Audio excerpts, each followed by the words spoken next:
The dinner guests were all sitting around the table discussing life. One man, a CEO, decided to explain the problem with education. He argued, "What's a kid going to learn from someone who decided his best option in life was to become a teacher?" To stress his point, he asked to another guest, "You're a teacher, Bonnie. Be honest, what do you make?" Teacher Bonnie, who had a reputation for honesty and frankness, replied, "You want to know what I make?" She paused for a second, then began. "Well, I make kids work harder than they ever thought they could. I make a C+ feel like the Congressional Medal of Honor winner. I make kids sit through 40 minutes of class time, when their parents can't make them sit for 5 minutes without an iPod, GameCube, or movie rental. Do you really want to know what I make?" She paused again and looked at each and every person sitting at the table. "I make kids wonder. I make them question. I make them apologize and mean it. I make them have respect and take responsibility for their actions.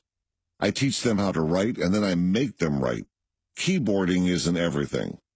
I make them read, read, read. I make them show all their work in math. They use their God-given brain, not the man-made calculator. I make my students from other countries learn everything they need to know about English, while preserving their unique cultural identity. I make my classroom a place where all my students feel safe and secure. Finally, I make them understand that if they use the gifts they were given, work hard, and follow their hearts, they can succeed in life." Bonnie paused one last time and then continued. "Then, when people try to judge me by what I make, I can hold my head up high and pay no attention because they are so ignorant. You want to know what I make?